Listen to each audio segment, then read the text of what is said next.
La galerie Art-Images de la Maison de la culture de Gatineau accueille ces jours-ci les œuvres de la Montréalaise d'adoption Delphine Huguet, une exposition dans laquelle l'artiste visuel explore la place de la femme dans l'espace public.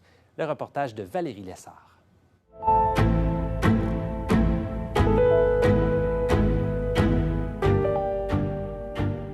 J'ai commencé à m'intéresser à mon quotidien, à mon statut de femme, et de là a découlé en fait différentes œuvres avec différents matériaux.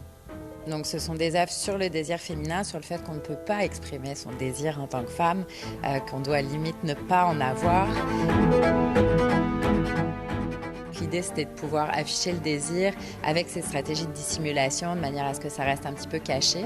Et donc, j'appelle ça les pornos de salon, c'est-à-dire que c'est des œuvres qui sont très épurées, très simples, c'est des mots, c'est une belle typographie, mais en fait, tout le langage qu'il y a derrière est très cru et ne peut pas être dévoilé. J'ai travaillé globalement le papier, la soie, et des cotons teints naturellement et le miroir aussi. C'est des matières qui sont fragiles, c'est des matières qui sont aussi dans l'art. Dans l'art, en fait, il y a comme une hiérarchie dans les matériaux et le textile, c'est le plus bas.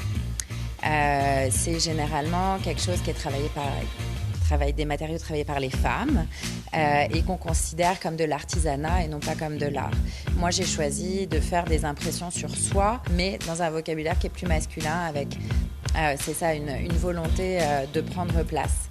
De la même manière, il y a cette sculpture qui est c'est du coton teint à la main. Donc là encore, on est dans quelque chose de plutôt féminin, la teinture, la couture, mais c'est une forme qui est phallique, c'est un mélange entre une forme phallique et une forme mammaire qui est un petit peu dérangeante, un côté vraiment sculptural qui est plus de l'ordre du masculin. Donc en fait, je viens tout le temps mélanger un peu ces deux univers dans l'art visuel.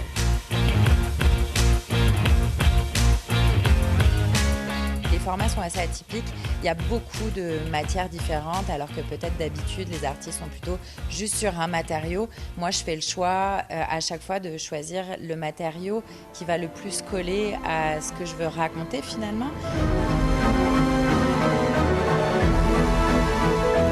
Je pense que j'essaye vraiment de rentrer dans un projet de long terme, vraiment biographique, et que chaque personne va trouver quelque chose de différent, va interpréter les choses de manière différente. C'est aussi comme ça qu'une œuvre d'art vit.